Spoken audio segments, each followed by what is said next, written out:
Shreds of upholstery floated through the air like snow as Officer Hensley's knife tore through Naomi Williams's car seats. Evidence, he called it, though they both knew he was hunting for something that wasn't there. Across the street, Jordan clutched his phone with white knuckles, filming his mother's humiliation while tears streaked his 10-year-old face. Brookhaven had always been a town of unwritten rules, of knowing your place, but this time they'd crossed a line. 300 miles away, a phone buzzed in the calloused hand of a man the military had tried to forget. Malik Thompson read his sister's desperate text, his face hardening into the expressionless mask that had once made him the deadliest sniper in his unit. They had destroyed Naomi's car without knowing what they'd actually done, awakened a ghost, with nothing left to lose. Just before we get back to it, I'd love to know where you're watching from today, and if you're enjoying these stories, make sure you're subscribed, because tomorrow's special episode is one you definitely don't want to. Miss Naomi Williams jolted awake at the blaring of her alarm clock. Her eyes darted to the time, 6:45 a.m., 15 minutes later than she'd planned. Panic surged through her body as she threw off the covers and rushed to get ready. She had exactly 45 minutes to get herself and Jordan ready, or she'd be late for her shift at Sal's diner. Again.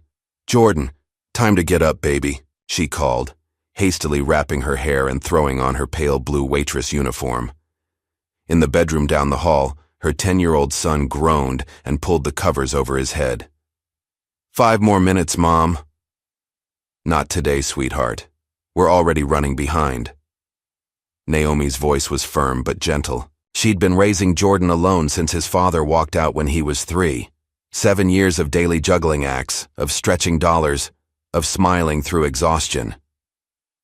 In the kitchen, Naomi frantically prepared Jordan's lunch: peanut butter, sandwich, apple slices, and the last juice box from the pantry. Jordan shuffled in, his backpack dragging behind him, eyes still heavy with sleep, shoelaces untied. "Your hair's not combed and your shirt's on backwards," Naomi said, turning him around and fixing his collar. "And please tie those shoes before you trip." They rushed down the stairs of their apartment building, past the flickering hallway light that the super had promised to fix 3 months ago. Outside, the morning air was already thick with humidity, promising another scorching summer day in Brookhaven. Naomi's faded blue sedan sat at the curb, a 12-year-old model with nearly 200,000 miles on it. The car represented her freedom, her lifeline to work, to Jordan's school, to survival itself. She turned the key and was met with a sputtering cough from the engine. "Come on, baby." "Not today," she whispered, trying again. The car wheezed, protested, then reluctantly rumbled to life. They arrived at Brookhaven Elementary with 5 minutes to spare. Naomi leaned over to kiss Jordan's forehead. "Have a good day. I love you." "Love you too, Mom." He slipped out of the car and jogged toward the building. Back on the road, Naomi pressed down on the accelerator. The engine made an ominous knocking sound, but she couldn't worry about that now. She was already going to be late. Sal's diner was already bustling when Naomi rushed through the back entrance at 8:07 a.m. She clocked in, tied her apron around her waist, and braced herself for Rick's disapproval. "Third time this month, Williams." Rick didn't even look up from the order tickets he was sorting. "I've got people lining up for your job." "It won't happen again," Naomi promised, the same words she'd said the last 2 times. "My car. I don't want excuses. I want you here on time." Rick finally looked at her, his pale face flushed with irritation. "One more late arrival, and you're done. Clear?" The morning rush was relentless. Naomi moved between tables with practiced efficiency, balancing plates, refilling coffee cups, forcing smiles for customers who barely acknowledged her existence. By 11 o'clock, her feet were throbbing in her worn-out sneakers. Table 7 was her breaking point. A middle-aged white man in an expensive suit snapped his fingers to get her attention. "Hey, sweetheart, this coffee's cold." Naomi reached for his cup. "I'll get you a fresh one, sir." He grabbed her wrist, his grip firm enough to make her wince. "Make sure it's hot this time. Some of us have real jobs to get back to." She pulled her arm away, feeling eyes on her from neighboring tables. "Yes, sir. Right away." In the kitchen, she leaned against the wall for a moment, blinking back tears of frustration. Her phone buzzed. A text from Jordan's school confirming his enrollment in the after-school program. Pickup time was 5:30 p.m. Her shift ended at 5 p.m. It would be tight, but manageable. By the time she clocked out at 5:03 p.m., Naomi was exhausted, but relieved. She had just enough time to pick up Jordan. Her relief was short-lived. When she turned the key in the ignition, her car made a horrible grinding noise, then went silent. She tried again. Nothing. Naomi checked her phone. 5:15 p.m. Jordan would be waiting in 15 minutes. She tried calling a cab, but the estimated wait time was 45 minutes. Her breathing quickened as anxiety tightened her chest. She tried. The ignition once more, and this time the engine sputtered briefly to life. Carefully, she eased onto the main road, the car shuddering beneath her. She made it 3 miles before disaster struck. On Maple Avenue, a busy 4-lane road, the engine made a terrible screeching sound and died completely. Naomi managed to coast to the shoulder, hazard lights blinking weakly. She reached for her phone, battery at 7%. Quickly, she texted Jordan. "Car trouble, trying to get there. Stay with Ms. Walker." With trembling fingers, she dialed the local towing company. The dispatcher promised someone would be there, as soon as possible. Her phone battery died moments later. The sun was beginning to set, casting long shadows across the roadway. Naomi sat in her dead car, feeling increasingly vulnerable as rush-hour traffic whizzed by. Blue and red lights flashed in her rear-view mirror. A police cruiser had pulled up behind her. Relief washed over her. Help had arrived sooner than expected. She watched as an officer stepped out of the vehicle. His nameplate read Hensley. Officer Travis Hensley approached her window, hand resting casually on his holstered weapon. Naomi rolled down her window and offered a grateful smile. "Thank goodness you're here, officer. My car broke down, and I need to pick up my son from school. Could you possibly call a tow truck for me? My phone died." Hensley's expression remained impassive. "License and registration." "Of course." Naomi reached for her glove compartment. "Keep your hands where I can see them." Hensley's voice suddenly sharpened. "Step out of the vehicle, now." Naomi froze, bewildered by the escalation. "Officer, I was just getting my registration. I said get out of the car." He unsnapped his holster. A second police cruiser pulled up, lights flashing. Another officer emerged, younger, with a nervous energy about him. His nameplate read Dalton. "What seems to be the problem here?" Dalton asked. "Possibly stolen vehicle," Hensley replied, though Naomi had yet to show him any documentation. "Subject is being uncooperative." "Stolen?" Naomi's voice rose in disbelief. "This is my car. I've owned it for 6 years." Across the street, Naomi spotted a familiar figure, Jordan, walking along the sidewalk, his backpack bouncing against his small frame. He must have started walking when she didn't show up. His eyes widened as he took in the scene. "Jordan, stay there," Naomi called out, panic rising in her voice. Hensley spun around, hand now drawing his weapon. "Who are you talking to?" "My son. He's right there. Please, he's just a child." "Control your kid," Hensley snapped, before turning back to Naomi. "Turn around, hands behind your back." "What? Why?" Naomi couldn't believe what was happening. "I haven't done anything wrong. Last warning." "Turn around." Naomi complied, her entire body trembling. "Please, my son is watching. Don't do this in front of him." But Hensley wasn't listening. He grabbed her wrists roughly and slammed her forward, onto the hood of her car. The metal was still hot from the engine burning against her cheek. "Mom!" Jordan's scream cut through the air. He started running toward them. "Stay back!" Officer Dalton intercepted the boy, holding him by the shoulders. Tears streamed down Naomi's face as handcuffs bit into her wrists. "Please don't hurt my son." A small crowd had gathered now, watching silently from a safe distance. Cell phones were out recording the scene, but nobody intervened. "We got a tip about drugs being transported in this vehicle," Hensley announced loudly. "We're going to conduct a search." "There are no drugs in my car," Naomi protested. I'm a waitress. I was picking up my son from school. What happened next would replay in Naomi's nightmares for months to come. The officers didn't just search her car, they destroyed it.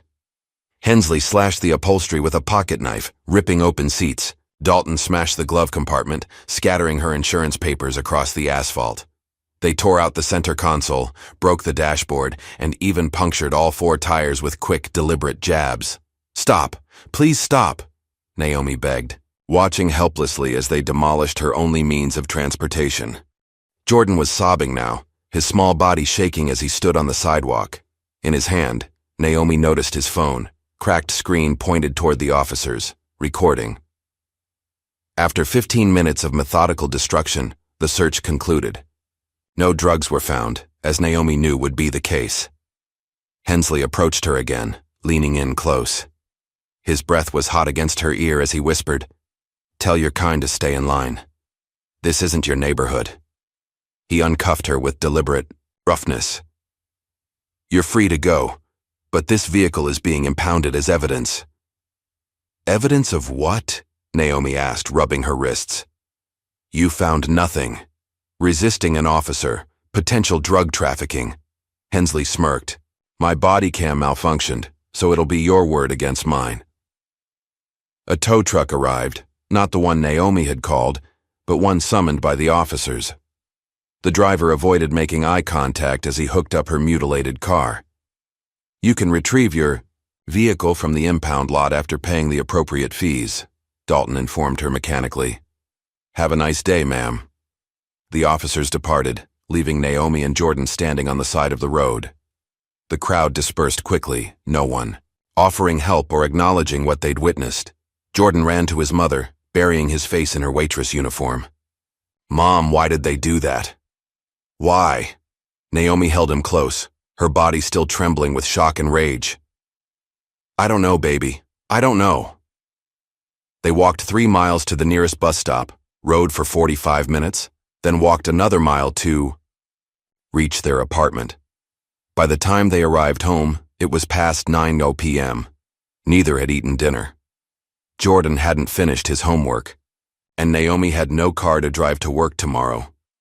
As Jordan finally fell asleep, exhausted from crying, Naomi sat at their small kitchen table and stared at the wall. Without a car, she would lose her job. Without her job, they would lose their apartment. The cycle of poverty would tighten its grip once more. She picked up her phone, now charged, and scrolled through her contacts. There was no one to call. Friends couldn't afford to help. Family was scattered or estranged, except for one person, her brother Malik.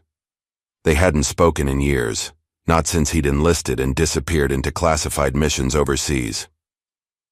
As midnight approached, a Greyhound bus pulled into the station in a neighboring city.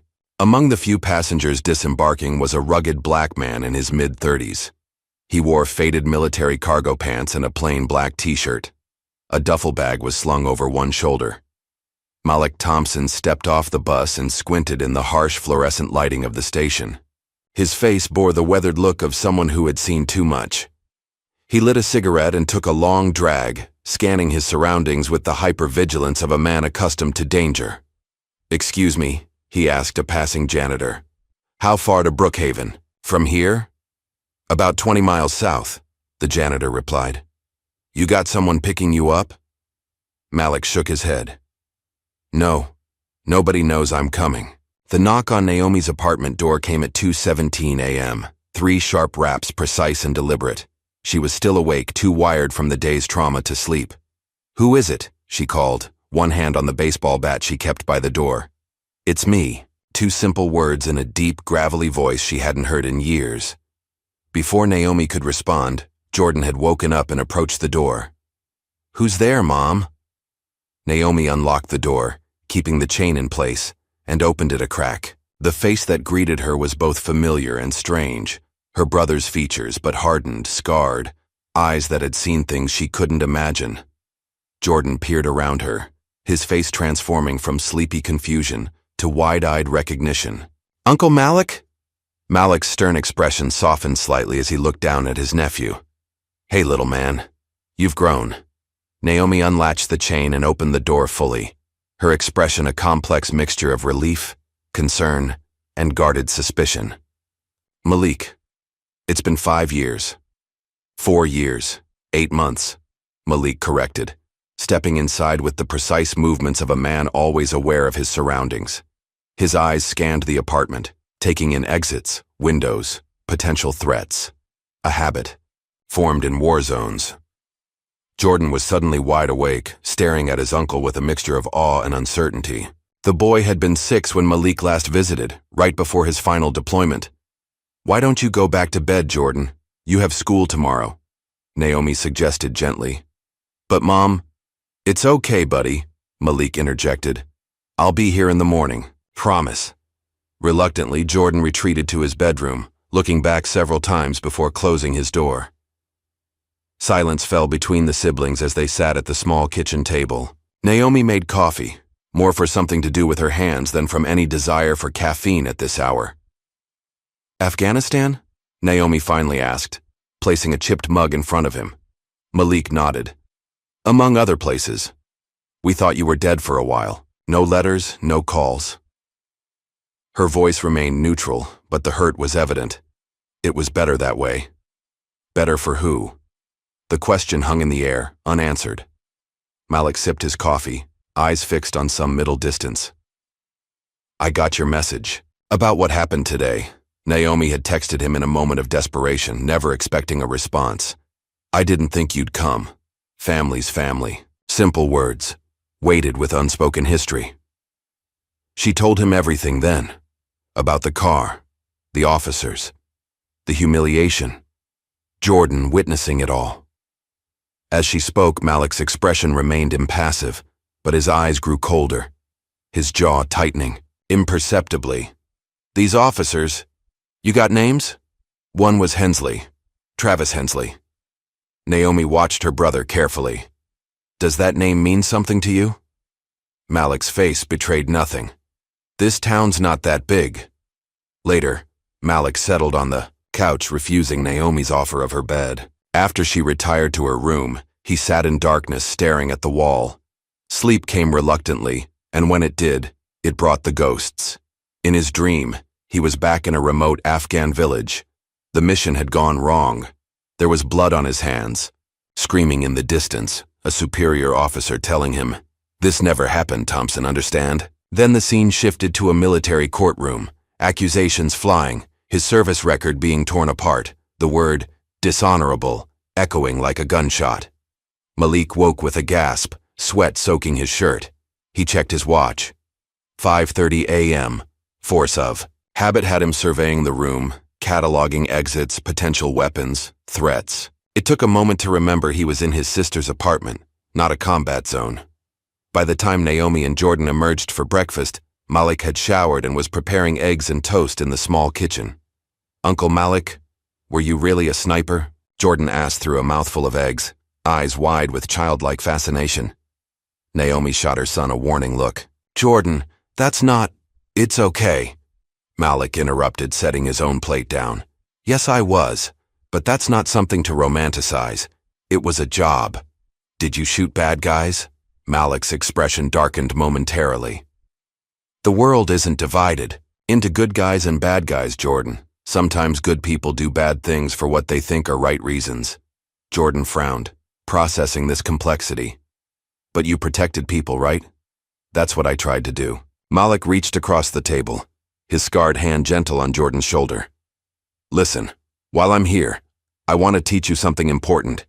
It's called situational awareness." "What's that?" "It means always knowing what's happening around you, noticing details most people miss." Malik pointed out the window. "See that blue car across the street? How long has it been there?" Jordan shrugged. "I don't know." "That's okay. But from now on, I want you to start noticing. The cars on your street, the people who don't belong, exits in every room you enter. Information keeps you safe." Naomi watched this exchange with mixed emotions. Her brother was teaching her son survival skills, necessary ones perhaps, but it saddened her that they were necessary at all. After Jordan left for school, Malik announced his intention to visit the impound lot where Naomi's car had been taken. "What's the point?" Naomi asked. The car's destroyed. We can't afford to get it out, much less repair it. I need to see it for myself.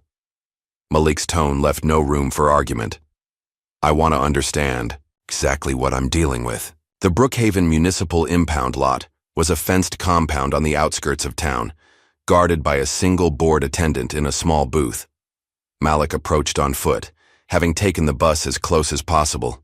He wore sunglasses and a baseball cap pulled low, making himself forgettable, another skill learned in combat.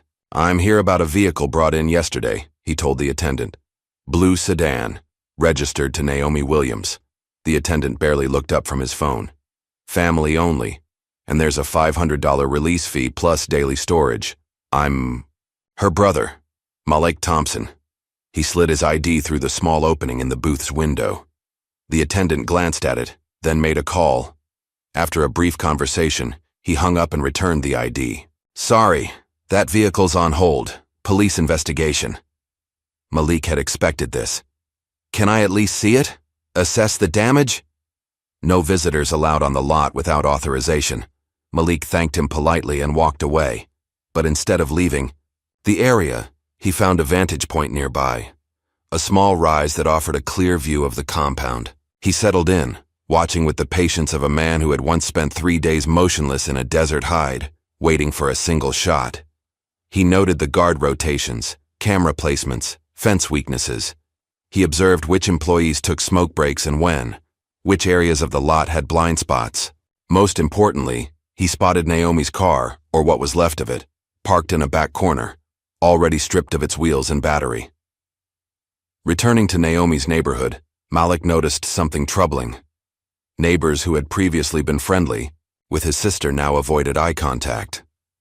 When Naomi waved to an elderly woman she'd once helped with groceries, the woman hurried inside her apartment without acknowledging her. How long has this been going on? Malik asked as they walked back from the bus stop. Since yesterday, Naomi replied quietly. News travels fast here. Nobody wants trouble with the police. Even when the police are the ones causing trouble? Especially then. That evening, while Naomi helped Jordan with homework, Malik slipped out.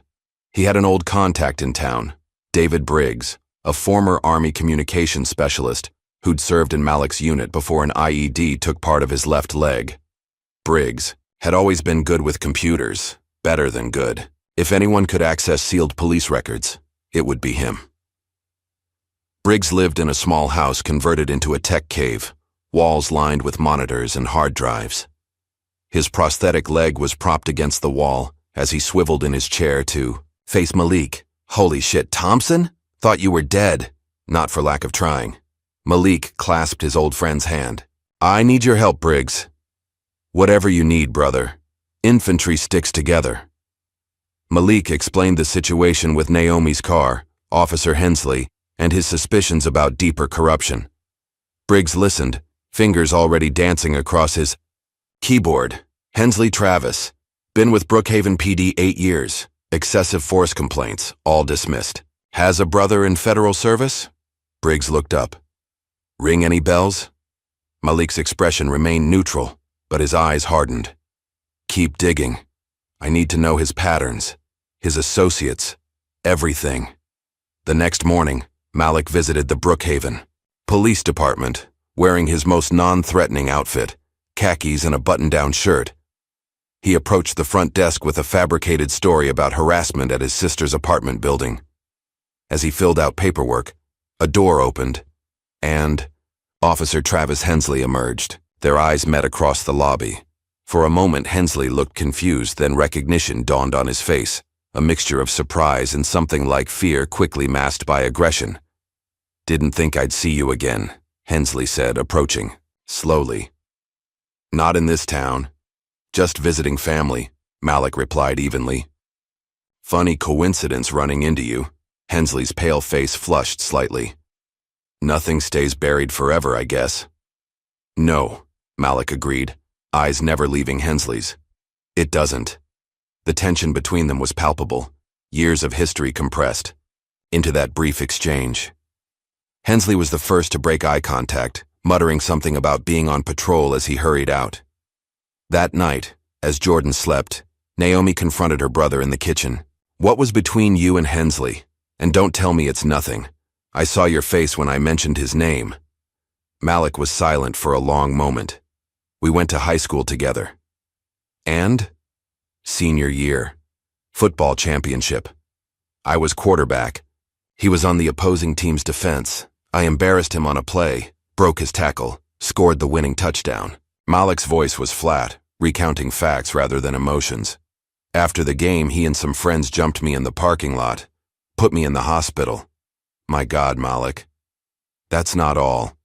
He said things while they were beating me. The kind of things you don't forget." Malik's jaw tightened. "I heard he tried to join the army after graduation but washed out of basic training. Couldn't handle it." Naomi absorbed this information, connecting dots. "So what happened yesterday was personal. He recognized your last name. Thompson isn't common around here. But you've been gone for years. Why would he? Some hatreds don't need reasons to stay alive. They just do." Malik stood up, ending the conversation. "I need to get something. From storage. I'll be back."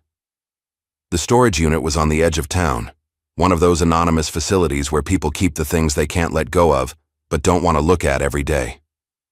Malik unlocked Unit 247 and pulled up the metal door. Inside was a single item, a military footlocker secured with heavy padlocks. He knelt beside it, entering a combination that his fingers remembered even after years. The locks opened with a satisfying click. Inside, wrapped in oilcloth, lay the POW, tools of his former trade, a disassembled sniper rifle, advanced optics, encrypted drives, and tactical gear. Everything the army thought they'd confiscated when they discharged him. When he returned to the apartment, Naomi was waiting up. Her face showed concern as she noticed the determined set of his jaw. "What are you planning, Malik?" "They messed with the wrong family," he replied, setting down his recovered gear. "You said it yourself in your message." "I was angry. I didn't mean—" "You were right." Malik's voice was quiet but resolute. "This isn't just about a car. It's about Jordan, watching his mother be humiliated. It's about a system that's been corrupt for years. It's about making sure it never happens again." "Please don't make things worse," Naomi pleaded. "We have to live in this town after you're gone." Malik looked at his sister, his expression softening slightly. "When I left for Afghanistan, I promised Dad I'd look after you. I failed. Not this time." Outside, in a police cruiser parked 2 blocks away, Officer Hensley sat watching the apartment building. Radio silent, eyes fixed on the 3rd floor, window where Malik's shadow moved behind the curtains. His knuckles were white on the steering wheel, his breathing uneven. "You shouldn't have come back," he whispered to himself, reaching for his phone to make a call. "You really shouldn't have come back." The morning after Malik's confrontation with Hensley at the police station, he left before dawn. Naomi found only a hastily scribbled note. "Back tonight.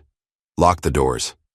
With Jordan at school, the apartment felt eerily quiet, the silence broken only by the occasional ping of her phone as job rejections rolled in. Without a car, her options were severely limited. Across town, Malik was conducting what military intelligence would call a reconnaissance mission. He'd spent the early hours tracking a tow truck from the municipal impound lot, following at a safe distance as it made its way to an industrial area on the outskirts of Brookhaven. The truck pulled into a large warehouse with rusted siding and a faded sign reading Premium Auto Parts. Malik parked his borrowed car, courtesy of Briggs, half a block away, and observed through compact binoculars. The driver unloaded a vehicle that had clearly been in an accident, its front end crumpled. But what caught Malik's attention was the blue sedan being worked on inside the open warehouse door, Naomi's car. Even from this distance, he could see it was already being dismantled. The doors had been removed, the remaining tires taken off, and a worker was spraying the frame with primer, preparing it for a new color. A vehicle reported as evidence in an ongoing investigation shouldn't be here, being stripped for parts. As Malik shifted position for a better view, a Hispanic man in coveralls emerged from behind the building, lighting a cigarette. He leaned against the wall, watching Malik with unconcealed suspicion.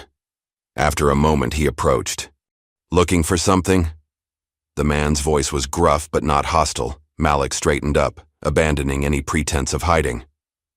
"Just curious what happens to cars after the police impound them." The man stared at him, then at the warehouse, then back at Malik. His eyes narrowed in recognition. "You're Thompson's brother, aren't you? The one who went to the sandbox?" Malik remained expressionless. "How would you know that?" The man tossed his cigarette, grinding it under his boot. "I towed her car. I didn't know they were gonna do that. To it." He glanced nervously at the warehouse. "Look, you didn't hear it from me, but you should walk away from this. It goes higher than you think." "Who are you?" Malik asked. "Sean Mendez. I work for Brookhaven Towing." He took a step back. "And if anyone asks, we never spoke." Across town at the Brookhaven Police Department, Detective Angela Ruiz sat at her desk, frowning at her computer screen. At 34, she was the youngest detective in the department and the only woman of color on the force. This made her both highly visible and paradoxically easy to ignore. For weeks, she'd been tracking anomalies in the department's vehicle impound records. Cars seized during traffic stops or arrests were disappearing from the system, yet the system showed proper disposition. No red flags, except that the paper trail didn't match the digital trail. "What are you still doing with that?" A voice startled her. Ryan Barnes, an intern from the local college, stood nearby with a stack of files. Ruiz minimized her screen. "Just tying up loose ends. Captain Blake said you were told to drop it." Barnes lowered his voice. "Just looking out for you, Detective." Ruiz offered a tight smile. "I appreciate that, Ryan. I'm just being thorough." After Barnes left, Ruiz reopened her files, adding a new name to her investigation. Sean Mendez, Brookhaven Towing. That afternoon, Jordan returned from school to find his mother preparing for a job interview. One of 3 she had scheduled that day, all requiring multiple bus transfers to reach. "How was school?" Naomi asked, applying mascara with a steady hand despite her exhaustion. Jordan dropped his backpack on the kitchen table. "Fine." His voice was subdued. "Mom, can I show Uncle Malik something when he gets back?" "What is it, baby?" Jordan pulled out his phone, the screen even more cracked now, and pressed play on a video. "I recorded it, when they were hurting you and destroying the car." Naomi's hands froze. The video was shaky, clearly taken by a frightened child hiding behind a tree, but it captured everything. Hensley's unnecessary aggression, the violent search, even the moment he leaned in to whisper his threat to Naomi. "Jordan, why didn't you tell me you had this?" "I was scared they would take it." His voice was small. "Can Uncle Malik use it to make them pay?" Naomi hugged her son tightly, his courage bringing tears to her eyes. "This is important evidence, but it might not be enough by itself. Mrs. Henry might have more." Jordan looked up at his mother. Her doorbell camera faces the street where it happened. Naomi had nearly forgotten about their elderly neighbor's Ring camera. Dolores Henry, a retired teacher in her 70s, had installed it after a series of porch thefts last year. "After I finish my interviews, we'll go talk to her," Naomi promised. That evening, Malik returned to find Naomi at the kitchen table, a new USB drive in front of her. Her planned interviews had yielded nothing, but her visit to Mrs. Henry had been surprisingly productive. "She was scared," Naomi explained, "but she believes in doing what's right. She gave me this footage from her doorbell camera. It shows everything from a distance, including Hensley telling the other officer to switch off his body cam." Malik plugged the drive into his laptop. The footage was clear, capturing the entire incident from an elevated angle across the street. Combined with Jordan's close-up video, it told a damning story. "This is good," Malik said, "but we need more. If this goes viral without proper context, the department will just claim it's an isolated incident, not a pattern." "I could tell my story online," Naomi suggested. "Maybe others will come forward." Malik considered this. "It's risky, but it might work as a distraction while we dig deeper." The next day, Naomi posted a 3-minute video detailing her experience. She was articulate, dignified, and specific, naming officers, times, and locations. She ended with a simple plea. If this has happened to you, you're not alone. Please reach out. The video gained modest traction locally, earning a few hundred views and supportive comments. But it also attracted trolls, many with profile pictures featuring blue line flags, leaving threatening messages. That night, the sound of shattering glass jolted them awake. A brick had been thrown through the living room window, wrapped in paper bearing a crude drawing of a target. This is exactly what I was afraid of, Naomi said, sweeping up glass while Malik checked outside. They're trying to frighten us. No, Malik corrected. They're scared of us. At the police department, Detective Ruiz was making progress. She'd connected the dots between impounded vehicles, specific officers' involvement, and an auction house, called Second Chance Auto, owned by City Councilman Kenneth Rourke. The pattern was clear. Vehicles were being illegally seized, stripped for parts, then either sold at auction or reported as destroyed while actually being refurbished and sold privately. She was preparing a warrant request when Captain Blake called her into his office. Ruiz, I hear you're still poking around in the impound records. Blake's tone was conversational, but his eyes were cold. Just clearing up some inconsistencies, sir. Blake leaned forward. Let me be clear. That investigation is closed. We have more important matters, like this Williams woman stirring up trouble with false accusations online. With respect, sir, I've seen the footage. Those accusations don't appear false. Blake's expression hardened. You're suspended, effective immediately. Administrative leave, pending review of your conduct. Badge and gun, please. As Ruiz placed her badge on the desk, Blake added, Consider this friendly advice, Angela. Some roads are better left untraveled. Meanwhile, Malik had begun his own form of intelligence gathering.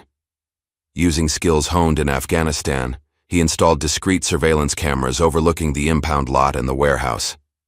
He tracked patrol patterns, documented license plates, and built a comprehensive picture of the operation. One evening, he captured footage of an off-duty officer Dalton, Hensley's partner during Naomi's incident, entering the warehouse in civilian clothes, emerging 30 minutes later with an envelope that he tucked into his jacket. When Briggs analyzed the data from Malik's surveillance, the picture became clearer. It's a racket, Briggs explained, spreading printouts across his cluttered desk. They target specific types of vehicles, usually driven by people without resources to fight back. The cars disappear, parts get sold, and the vehicles get rebuilt with new VINs. Who's running it? Malik asked. That's the interesting part. Briggs pulled up a financial chart. Money flows from the auction house to shell companies, then to offshore accounts, then back to companies owned by city officials. It's laundering 101, but effective. That night, as Naomi helped Jordan with homework, Malik sat on the apartment balcony smoking a rare cigarette. The past weighed heavily on him. The things he'd seen and done in service to a country that now viewed him as a disgrace. Naomi joined him, wrapping her cardigan tightly against the evening chill. You never told me what really happened, why you were discharged. Malik took a long drag, the ember glowing orange in the darkness. Our unit was supporting a CIA operation near the Pakistan border, supposedly targeting insurgents, but I realized we were actually providing security for a weapons sale, American arms going to local warlords. That's not what you signed up for. No. Malik's voice was flat. When I reported it up the chain, suddenly I was facing murder charges. A CIA operative was found dead, shot from a distance only a skilled sniper could manage. Did you? No, but it didn't matter. They had my rifle, my position recorded on GPS. The choice was simple. Accept a dishonorable discharge or face a military trial where all the evidence was stacked against me. Naomi placed a hand on her brother's arm. Why didn't you tell us? To protect you. Men like that don't stop at ruining one life. Malik stubbed out his cigarette. The CIA operative's name was Michael Hensley. Naomi's eyes widened. Travis Hensley's brother? The world's smaller than you think. Malik stood, his decision made. We need to move fast. They know we're digging. As they turned to go inside, Naomi's phone pinged with a notification. An anonymous message contained a single photo of Jordan walking home from school, taken earlier that day, with the text, Your brother's next. The threat against Jordan changed everything. That night, Malik implemented what military strategists call asymmetric tactics, fighting against a stronger opponent by exploiting their weaknesses rather than engaging directly. A severe thunderstorm provided the perfect cover. As lightning cracked overhead, Malik disabled the power to the impound lot, cutting the primary lines and then systematically neutralizing the backup generators. Years of training and sabotage behind enemy lines made the job quick and precise. Infor, the confusion that followed, security cameras went dark. Emergency protocols were activated, but the skeleton night crew was overwhelmed. By the time power was restored 3 hours later, Malik had mapped the entire facility, identified security weaknesses, and planted listening devices in key locations. "You're playing a dangerous game," Shawn Mendez warned when Malik approached him the next day. They met at a diner 20 miles outside Brookhaven, where neither would be recognized. "I'm not playing anything," Malik replied. "They threatened my nephew." Shawn's face hardened. "Kids should be off limits."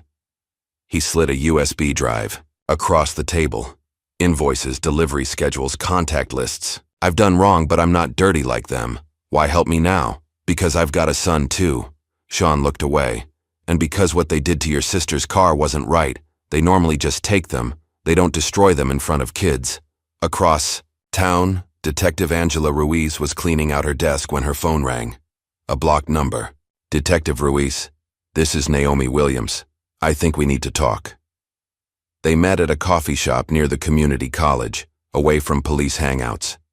Ruiz, still in civilian clothes with her badge absent, listened as Naomi shared Jordan's video and Mrs. Henry's footage. "I've been building a case for months," Ruiz admitted. "But they shut me down yesterday. Suspended.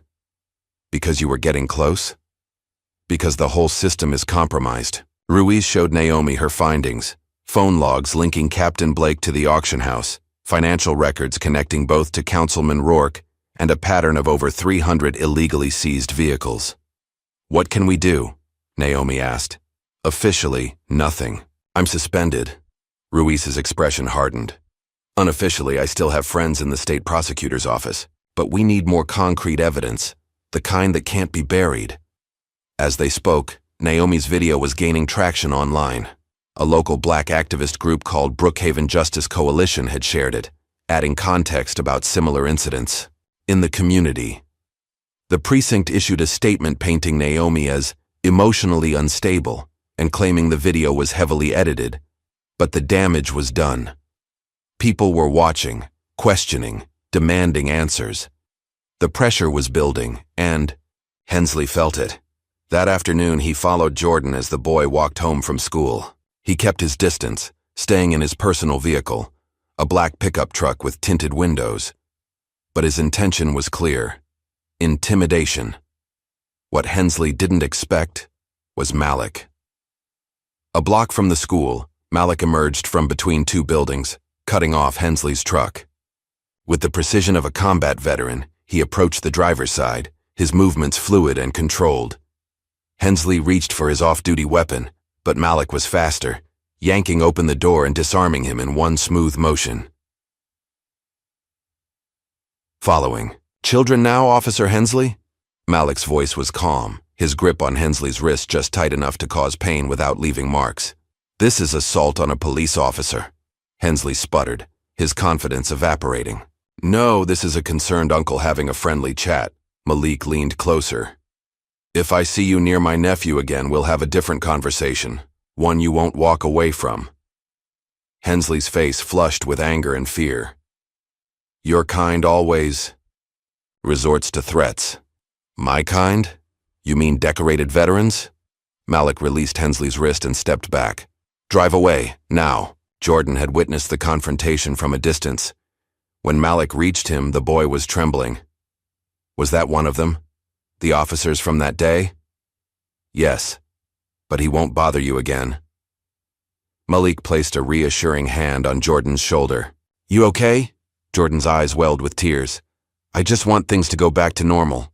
Mom's sad all the time, and people at school are talking about us." Malik knelt to eye level with his nephew. Sometimes things have to get worse before they get better. But I promise you this, I'm not leaving until your mom is safe. You're safe. And those responsible are held accountable. That night, Malik executed the next phase of his plan. He intercepted Hensley's patrol car on a quiet road, using a simple distraction technique to force him to pull over. What followed wasn't pretty, brutal, but contained confrontation that left Hensley with a bloody nose and a clear message. You have two choices, Malik told him, pinning the officer against his own vehicle. Confess to what you've been doing, or I start releasing evidence piece by piece. Your career, your freedom, gone. You've got nothing, Hensley sneered. Blood dripping down his chin. I have everything. The warehouse, the auctions, the kickbacks. Your brother's connections that keep it all quiet. Malik tightened his grip. I even have the offshore account numbers. How's Cayman First Bank treating you? The color drained from Hensley's face. You're bluffing. Try me. Malik released him and walked away, leaving Hensley shaken and uncertain. Meanwhile, Ruiz was facing her own pressure. Captain Blake had arranged a meeting with her and the police union representative, offering a promotion to sergeant and a transfer to a prestigious department in exchange for her silence. It's a good deal, Angela, the union rep urged. Clean slate, fresh start, significant pay increase. And all I have to do is forget about hundreds of citizens being robbed by the people sworn to protect them? Ruiz stood up. No, thank you. That night, her apartment was ransacked. Nothing was stolen, but the message was clear. Back off or face consequences. Instead of cowering, Ruiz doubled down. She contacted her source at the state prosecutor's office, sharing everything she had gathered.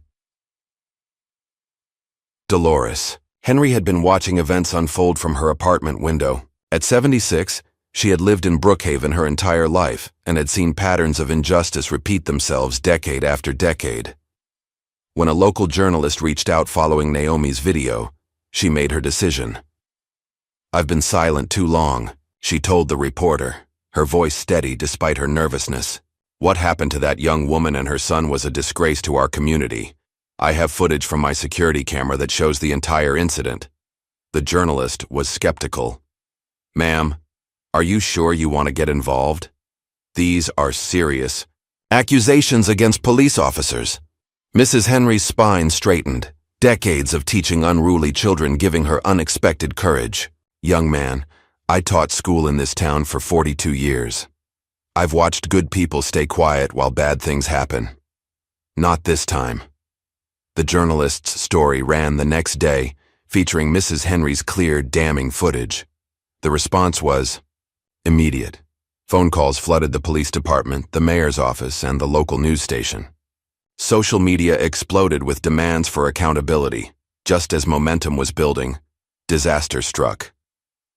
Naomi and Jordan returned from a community meeting to find their apartment building surrounded by fire trucks. A blaze had started in their unit, spreading quickly to neighboring apartments. Arson was suspected immediately. From across the street, Malik watched the flames, his expression hard as granite. In his hand, he held his disassembled sniper rifle, now reassembled and cleaned. The time for subtle tactics was over. It's time, he said to himself, turning to walk into the shadows. They've left me no choice. Smoke still hung in the air as Malik led Naomi and Jordan away from their burning apartment building. Neighbors stood in shocked clusters on the street, some crying, others angrily demanding answers from the firefighters. The blaze had been contained to 3 units, but Naomi's apartment was completely destroyed, all their possessions gone, reduced to ash and melted plastic. Where will we go? Jordan asked, his voice small, clutching his backpack, the only possession he'd managed to save. I have a place, Malik answered, guiding them toward a waiting car where Briggs sat behind the wheel. Somewhere they won't find us. 2 hours later, they arrived at a small cabin nestled in dense woods about 30 miles outside Brookhaven. The structure was simple but solid, 1 bedroom, a main living area with a pull-out couch, and a kitchenette. Solar panels on the roof provided minimal electricity, and a generator stood ready for backup. Veterans retreat, Malik explained as he unlocked the door. Used to be a place for guys coming home needing quiet. Owner died last year, but the trust still maintains it. Hardly anyone knows it exists. Naomi surveyed the rustic interior. How long do we stay here? Until it's over. Malik's tone left. No room for debate. They've escalated to arson. Next time could be worse. Jordan explored the cabin with curious eyes, his resilience remarkable despite the trauma of the past days. He found a deck of cards in a drawer and a few paperback novels on a shelf, small comforts in their temporary exile. That night, after Jordan had fallen asleep on the pull-out couch, Naomi found Malik on the porch, cleaning his rifle with practiced precision. "What's the plan now?" she asked, wrapping herself in a borrowed blanket against the night chill. "Digital warfare first." Malik continued his methodical work. Briggs has been compiling everything: Sean's documents, surveillance footage, financial records. Tomorrow, we start releasing it under an anonymous account, piece by piece. You're talking about doxing police officers. I'm talking about exposing criminals. Malik's hands never paused in their work. Public pressure is our most powerful weapon right now. The next morning, the first files appeared online. Redacted documents showing vehicle seizure patterns in predominantly Black and Latino neighborhoods. By afternoon, the leak had expanded to include internal emails between Captain Blake and officers discussing target vehicles and profit margins. Local news stations picked up the story cautiously, referring to alleged misconduct while showing portions of the documents on screen. Mayor Richard Landon called an emergency press conference, flanked by Captain Blake and Councilman Kenneth Rourke. The aging mayor, in office for 16 years, appeared genuinely flustered as he addressed the gathering of reporters. "These fabricated documents are a clear attempt to undermine public trust in our police department," Landon declared, his jowls quivering with indignation. "Brookhaven PD has my complete confidence, and this administration will not be swayed by fake news and digital manipulation." A reporter from the Brookhaven Gazette raised her hand. "Mayor Landon, what about the video evidence from multiple sources showing Officer Hensley destroying Ms. Williams's vehicle? Is that fabricated as well?" "That incident is under internal investigation," Captain Blake interjected smoothly. "We cannot comment on an ongoing investigation, but I assure you that the Brookhaven Police Department holds its officers to the highest standards of conduct." As the press conference continued, Sean Mendez sat in his apartment across town, watching with growing unease. His phone had been ringing all day. Calls from the towing company, from Officer Dalton, from a number he recognized as Captain Blake's private line. He'd ignored them all. Sean's hands trembled slightly as he set up his laptop camera. He'd made his decision during a sleepless night, weighing his complicity against his conscience. For 3 years, he'd been a part of the scheme. Towing cars, on command, looking the other way when vehicles disappeared from the lot, accepting cash bonuses for special jobs. "My name is Sean Mendez," he began, looking directly into the camera. "I work for Brookhaven Towing, and for the past 3 years I've been part of an illegal operation involving the Brookhaven Police Department, city officials, and private businesses." For the next 20 minutes, Sean detailed the entire operation: how vehicles were flagged for seizure, how paperwork was falsified, how parts were stripped and sold through a network of shops across 3 states. He named names, provided dates, and described specific vehicles, including Naomi's blue sedan. "I'm recording this because I can't live with myself anymore," he concluded. "What happened to Naomi Williams and her son crossed a line. I have copies of all relevant documents, and I've sent them to multiple news outlets and the state attorney general's office." Sean saved the video file, attached it to multiple emails addressed to local media, Detective Ruiz, and as a backup, Malik. His finger hovered over the send button for just a moment before pressing it decisively. Meanwhile, at the veterans' cabin, Briggs had arrived with supplies and new burner phones. The tech specialist had set up a makeshift command center on the dining table. 3 laptops, a satellite internet connection, and various electronic devices Malik couldn't identify. "We've got movement," Briggs announced, pointing to one of the screens. Blake just called an emergency meeting at the station. Closed doors, senior officers only. They're panicking, Malik noted with grim satisfaction. What about our insider? Ruiz is good. She's already shared everything with the state attorney's office and her contacts at the FBI. They're hesitant to move without more concrete evidence, but she's pushing. Jordan had been listening quietly from the corner, where he was pretending to read. Is Ms. Ruiz going to be okay? They already broke into her apartment. Malik and Naomi exchanged concerned glances. Jordan was absorbing everything, processing the danger with maturity beyond his years. She's tough, Malik assured him, and smart. She's staying with friends, changing locations every night. The truth was more complicated. Angela Ruiz was indeed moving between safe houses, but the strain was showing. Earlier that day, she'd noticed a black SUV following her from her friend's apartment to a coffee shop. The same vehicle appeared again when she left for a meeting with her lawyer. She'd managed to lose the tail, but the message was clear. They were watching, waiting for her to make a mistake. Ruiz knew the risks when she'd committed to this fight. As the daughter of a civil rights activist and the sister of a young man who died in police custody 10 years earlier, she'd joined the force with clear eyes and a burning desire to change the system from within. Now that system was turning against her, but she had prepared for this moment. Every piece of evidence was backed up, distributed to trusted allies, and ready for release at a moment's notice. That afternoon, Ruiz visited the office of State Prosecutor Eleanor Matthews, bringing with her a comprehensive file on the Brookhaven corruption case. This is explosive material, Detective, Matthews said after reviewing the documents. But without more direct evidence linking Mayor Landon and Councilman Rourke to the operation, it's going to be difficult to prosecute beyond the officers directly involved. What about the financial records? Ruiz pointed to a series of transactions. These shell companies all lead back to Rourke, through 3 layers of separation. His lawyers will claim he had no knowledge. Matthews removed her glasses, rubbing her eyes tiredly. We need someone on the inside to flip, someone high enough in the chain to implicate the leadership. As they spoke, Malik was executing his own plan. Having studied the patrol patterns around the warehouse, he identified a vulnerability, a 15-minute window between shift changes when surveillance was minimal. Using the darkness as cover, he infiltrated the building through a service entrance, bypassing the simple alarm system with techniques learned during special operations training.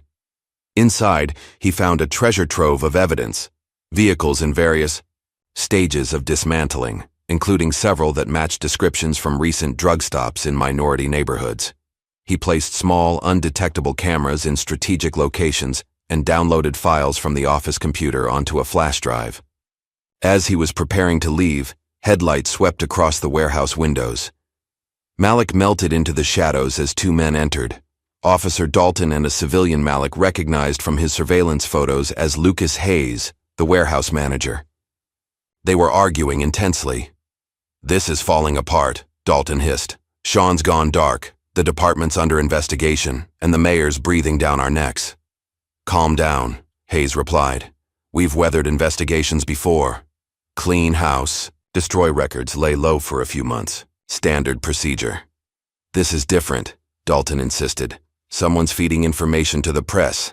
And that Thompson guy, the sniper, he's connected to the Williams woman. He's dangerous. So handle him, Hayes said dismissively. Blake's authorized whatever resources you need. Malik recorded the entire conversation before slipping out the way he'd come in. The evidence was mounting, but he knew they were still missing the direct link to the leadership, the smoking gun that would bring down the entire operation. That night, Captain Blake and Councilman Rourke met at City Hall, unaware that their security had already been compromised. Malik had earlier planted a listening device under the conference room table during a public meeting, anticipating exactly this kind of late-night conversation. We need to contain this now. Blake's voice came through clearly on Briggs's equipment. Hensley's becoming a liability. He's unraveling, talking too much. Then handle it, Rourke replied coldly. We've invested too much to let one hothead officer bring everything down. And what about the woman? Her brother? Make it go away, Rourke said after a pause. "Whatever it takes. I'll speak to the mayor, make sure he understands what's at stake." Briggs looked at Malik. "That's conspiracy to obstruct justice, possibly conspiracy to commit murder. We've got them." "Not yet," Malik replied. "We need to draw them out, force them to act openly where they can't deny it." The opportunity came sooner than expected. The following morning, Shawn Mendes's video confession went viral, picked up by national news networks and shared hundreds of thousands of times on social media. Within hours, Brookhaven corruption and justice for Naomi were trending nationwide. The response was swift and brutal. Shawn's apartment was raided by Brookhaven police under the pretense of a drug investigation. When they didn't find him, officers trashed the place, planting evidence that was conveniently discovered and reported to the press, attempting to paint Shawn as a disgruntled, drug-addicted employee with a vendetta against the department. They didn't know was that Shawn had already fled, following Malik's instructions to go to a specific motel outside of Brookhaven's jurisdiction and wait. But that evening, despite his precautions, Shawn was found. Not by the police, but by Hensley. Acting, alone, unhinged, and out for blood. The confrontation in the motel room was brief and violent. Hensley, no longer wearing his uniform, burst in with his service weapon drawn. Shawn didn't stand a chance. By the time Malik arrived, responding to an urgent text from Shawn, it was too late. Shawn lay bleeding on the floor, gasping his final words. "Rourke." Orders came from Rourke. Malik knelt beside the dying man, anger and regret washing over him in equal measure. Shawn had been a reluctant participant in the scheme who had ultimately chosen to do the right thing, and it had cost him his life. As Shawn's eyes closed for the final time, Malik's phone buzzed with an incoming message. An unknown number had sent a single image: Jordan, bound to a chair in what appeared to be an abandoned building, a piece of paper with today's date propped against his chest. A voice message followed. "You wanted war. It's here." Naomi's scream pierced the cabin when Malik showed her the photo of Jordan. Her legs buckled and she collapsed onto the couch, the phone slipping from her trembling fingers. "How?" "He was right here." Her voice broke as she looked wildly around the cabin, as if Jordan might still be hiding somewhere. Briggs was already reviewing the cabin's surveillance footage. 3 men. Military-style extraction. They waited until you left for supplies, and I stepped out to check the perimeter. His face was tight with guilt. They were professionals, no random kidnapping. Malik's expression had turned to stone, his eyes cold and focused. "They'll contact us with demands. They want something." Naomi looked up, sudden realization dawning. "They want the evidence.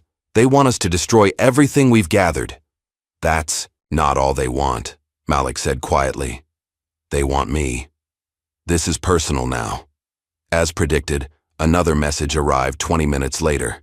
An address on the outskirts of town, an abandoned factory complex, and instructions for Malik to come alone, with all evidence digital and physical. "It's a trap," Briggs stated flatly.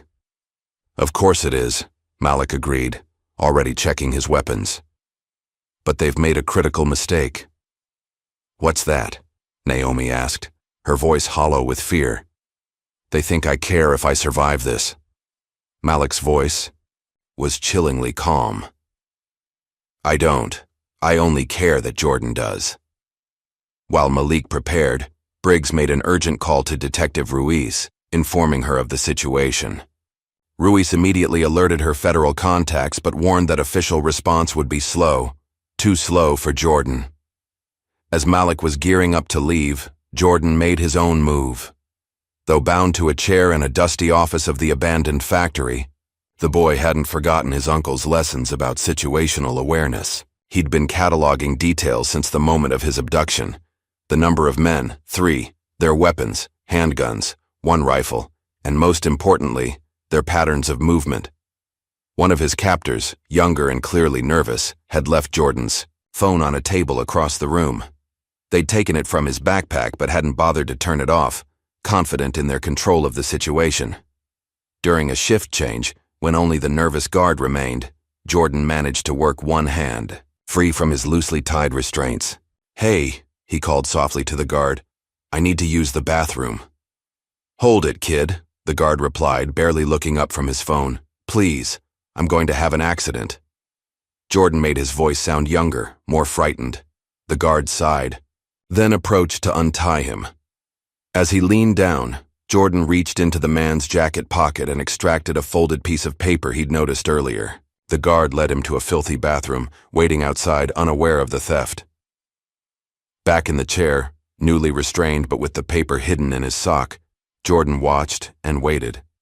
When all three guards stepped out for a cigarette break, leaving him momentarily alone, he stretched his leg out far enough to reach his fallen backpack with his toe. Dragging it closer, he managed to extract a printed photo that had been stuffed in a side pocket. It was a picture of his uncle. A military photograph showing Malik in combat gear, standing over a fallen man in civilian clothing. Blood pooled around the man's head, and Malik's expression was cold, professional. On the back, someone had scrawled, "Thompson executing Michael Hensley, Afghanistan 2019. Jordan quickly tucked the photo under his thigh as the guards returned. His mind raced, connecting the dots between this image and the strange tension between his uncle and Officer Hensley. There was a history here deeper than he'd realized. Meanwhile, Naomi had refused to stay behind at the cabin.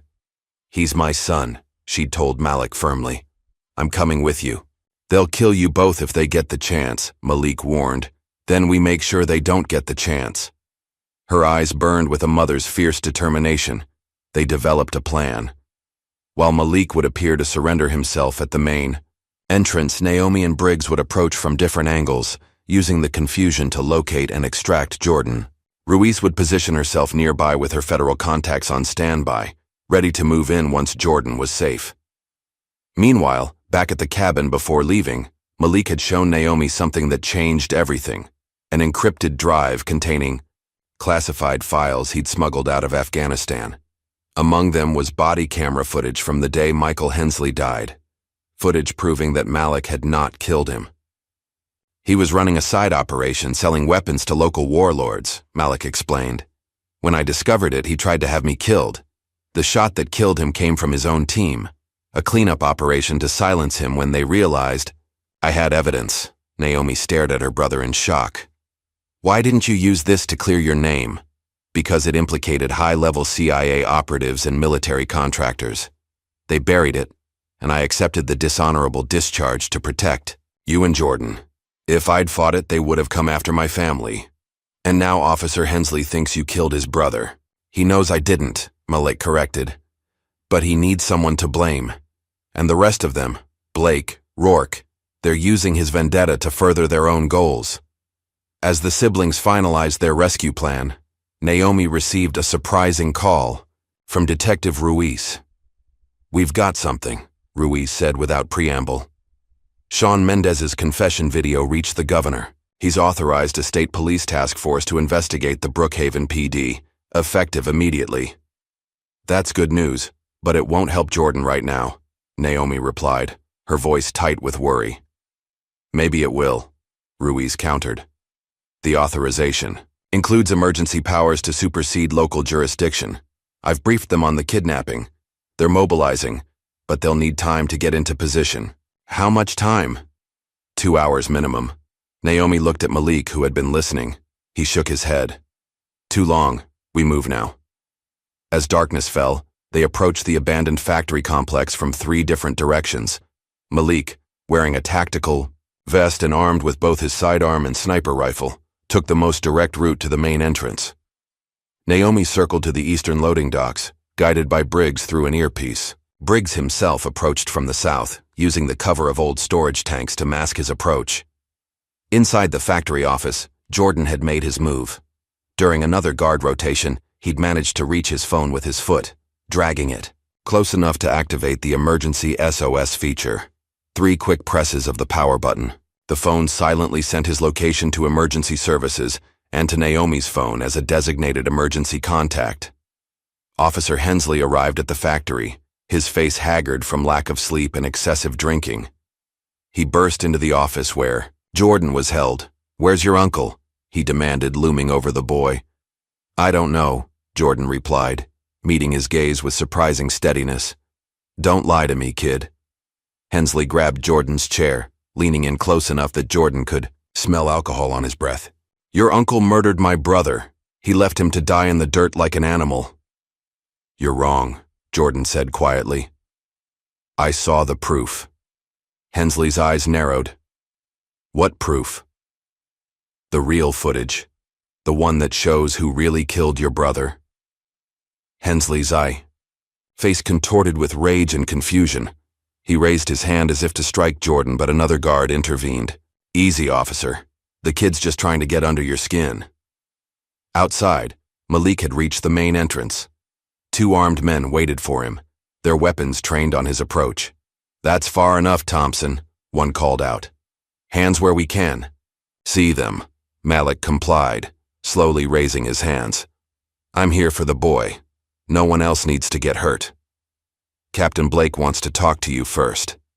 Inside a makeshift command center, in what had once been the factory manager's office, Captain Blake and Councilman Rourke were watching the security camera feed showing Malik's surrender. He came alone, Blake observed. Doesn't seem like him. He's a soldier, Rourke replied dismissively. He understands leverage. We have the boy. He has no choice. What about the evidence? Once we have Thompson, we'll force him to hand over everything. Then we clean this up. Permanently. Rourke's cold eyes fixed on the screen. The sniper, the woman, the boy, all tragic victims of a gas leak explosion. Hensley too, if he keeps unraveling. What they didn't see was Naomi, who had managed to enter through an unguarded service entrance Briggs had identified. Moving silently through the shadows, she followed the sound of voices until she located the room where Jordan was being held. From her hiding place, she could see her son, alive but bound to a chair, with Hensley pacing agitatedly nearby and 2 other armed men standing guard.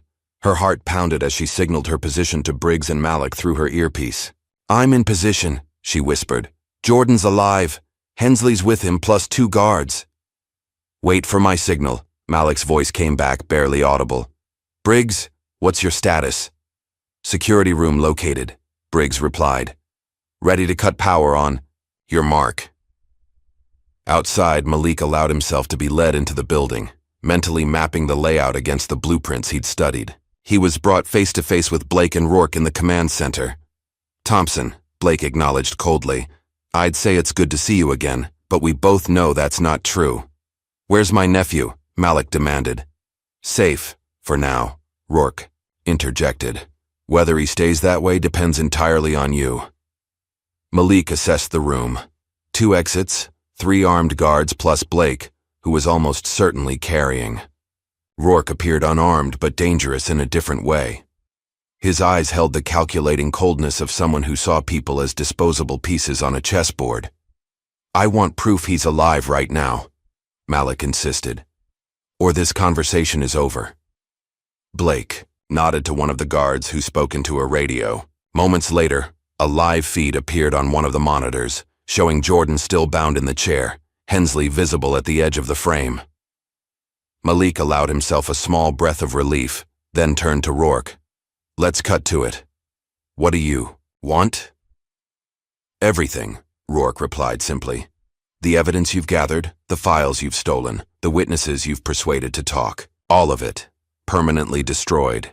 And in return, the boy goes home with his mother. You. Rourke gave a thin smile. Well, that's a different conversation. Malik held Rourke's gaze. I'll need to make a call. Authorize my associate to turn over the files. No calls, Blake cut in. We're not stupid.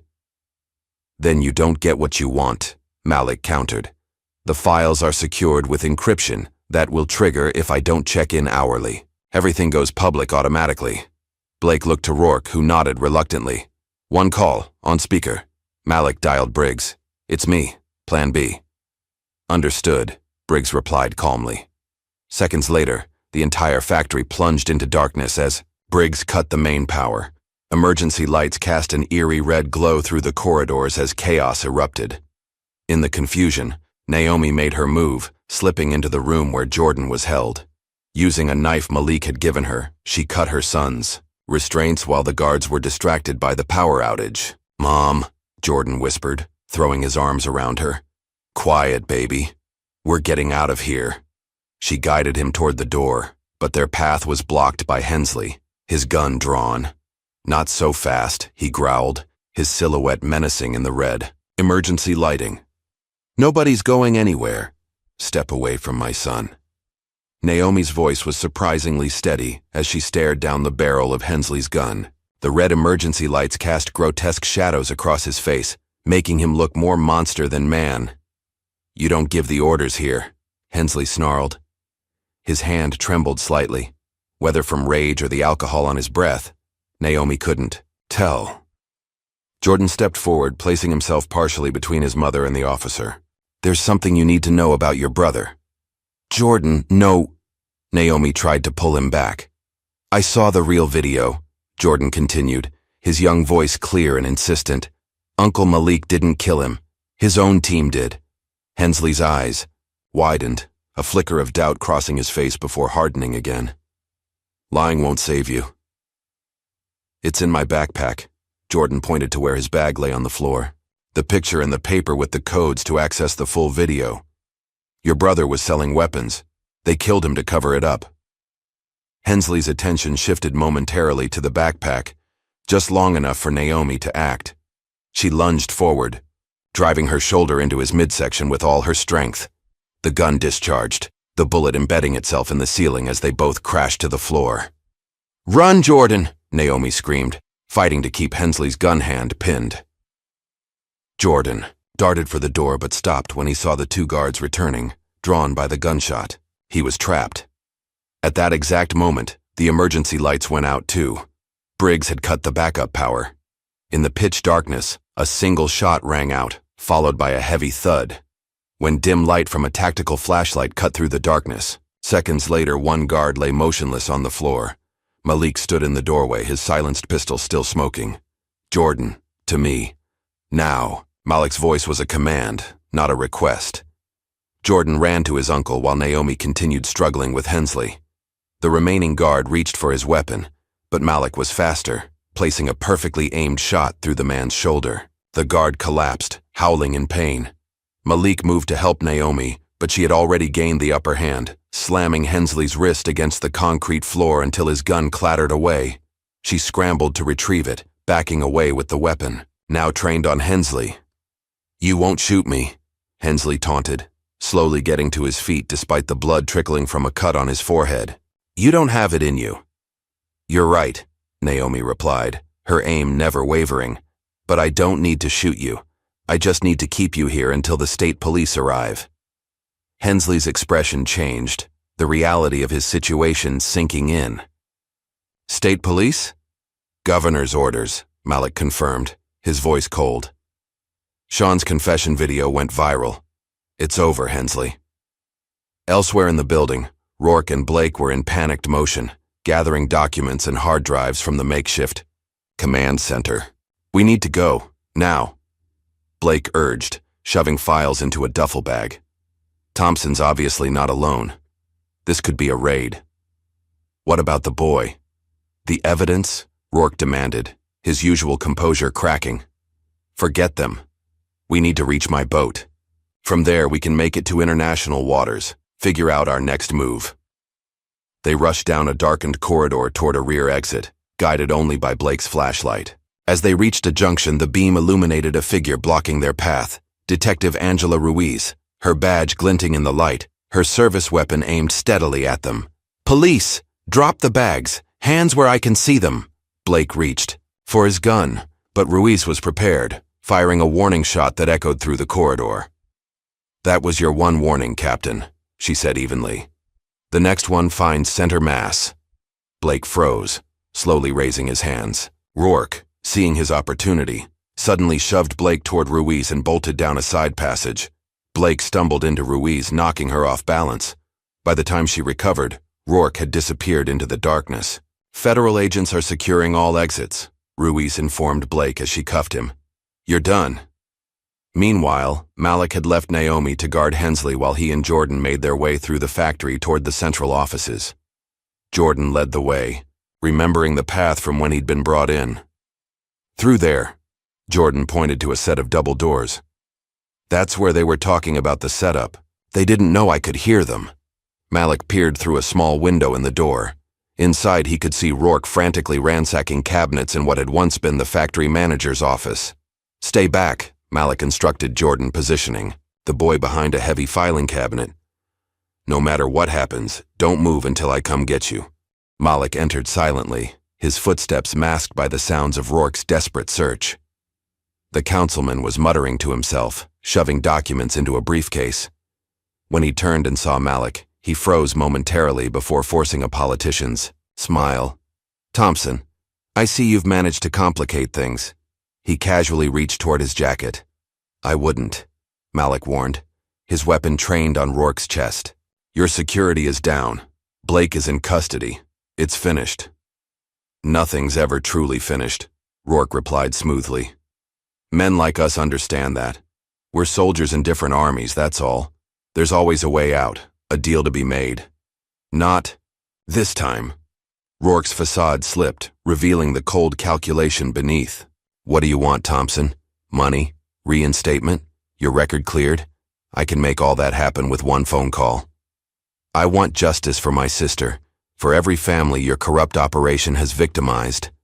A new voice joined the conversation, Briggs, entering through a side door. "And we want the truth about Michael Hensley made public." Rourke's eyes darted between them, assessing odds, looking for leverage. The CIA would never allow that information to surface. Too many important people involved. "Maybe not officially," Briggs replied, holding up a small device. "But I've been broadcasting this entire conversation to multiple secure servers, including your admission about Michael Hensley and the CIA connection." For the first time, genuine fear flashed across Rourke's face. He lunged for a desk drawer, pulling out a concealed handgun. Malik didn't hesitate. His training took over. A single shot echoed through the office, catching Rourke in the shoulder and spinning him against the wall. The councilman collapsed, clutching his bleeding wound, his weapon skittering across the floor. "You should have taken the deal," Malik said coldly, kicking the gun away. The factory was quickly filling with law enforcement, state police tactical units, FBI agents, even local officers who hadn't been part of the corruption. Briggs had contacted Ruiz the moment the power went out, and she had called in every resource available. As dawn broke over the abandoned factory, Naomi stood with Jordan wrapped in a shock blanket, watching as Blake, Rourke, and Hensley were led out in handcuffs. News vans were already gathering outside the perimeter, hungry for the story of corruption and justice that was unfolding. Detective Ruiz approached them, exhaustion evident in her face but satisfaction in her eyes. "You're safe now, all of you." She looked to Malik, who stood slightly apart, his expression unreadable. "That includes you, Thompson. The U.S. attorney wants to talk about your discharge. It seems new evidence has surfaced." Malik nodded once, acknowledging but not celebrating. Too many had paid too high a price for this moment to feel like victory. A state police officer approached, holding an official-looking envelope. "Mr. Thompson, this just came through from the Pentagon. They said it was urgent." Malik accepted the envelope, breaking the seal to find formal military letterhead. As he read, his stoic expression faltered slightly, just enough for Naomi to notice. "What is it?" she asked, moving to his side. "Full exoneration," Malik replied quietly. "My dishonorable discharge has been overturned. Retroactive full military pension and benefits restored." He folded the letter carefully. "Someone high up is very anxious to make this go away quietly." Jordan looked up at his uncle, his young face serious beyond his years. "Does this mean you're staying?" Malik ruffled the boy's hair, the gesture awkward but affectionate. "For a while, at least." As the sun rose higher, casting long shadows across the factory grounds, Malik stared at the horizon, his expression haunted despite the victory. The battle was won, but the war that had shaped him, both abroad and at home, had left scars that would never fully heal. 3 months after the events, at the abandoned factory, Brookhaven was a changed town. The corruption scandal had resulted in the resignation of Mayor Landon, the appointment of an interim city council, and a complete restructuring of the police department under state supervision. The community center on Elm Street was packed to capacity for what the local newspaper had dubbed the Justice Rally. Folding chairs filled the main hall with people standing along the walls and spilling out into the corridor. At the podium, flanked by representatives from the NAACP, the Urban League, and several civil rights attorneys, stood Naomi Williams. Gone was the exhausted, frightened waitress from months ago. In her place stood a woman transformed, not by fame or vindication, but by purpose. She wore a simple blue dress, her hair pulled back, her posture straight and confident as she addressed the crowd. "What happened to my family wasn't unique," she began, her voice steady. "What was unique was that we fought back, and we had help. Many in our community have suffered silently for years, watching their rights violated, their dignity stripped away, their complaints ignored." The audience murmured in agreement, several calling out, "That's right," and "Tell it." Today isn't about celebration. It's about commitment, Naomi continued. Commitment to ensure that what happened to me doesn't happen to anyone else. Commitment to hold those in power accountable. Commitment to teaching our children that justice isn't just a word. It's something worth fighting for. In the front row, Jordan sat tall, pride evident in his young face as he watched his mother. Beside him sat Dolores Henry, the elderly neighbor whose doorbell camera footage had proven pivotal in the case. She reached over occasionally to pat Jordan's hand, her own eyes glistening with tears of vindication. At the back of the hall, partially, hidden in shadow, stood Malik. Though invited to speak, he had declined, preferring to watch his sister shine. Their relationship had healed over the past months, not completely but substantially. Some wounds needed more time. After the rally, a reception was held in the community center's small courtyard. Detective Angela Ruiz, now Chief Ruiz of the restructured Brookhaven Police Department, approached Naomi with a smile. "That was quite a speech," Ruiz said, shaking Naomi's hand. "The Oversight Committee was impressed. They're seriously considering your application for the Civilian Review Board." "I'm just getting started," Naomi replied with quiet determination. "How's the department transition going?" "Challenging. Rebuilding trust takes time. But we're making progress." Ruiz lowered her voice. "I've recommended body cameras that can't be switched off and independent review of all vehicle searches and seizures. The mayor pro tem signed off this morning."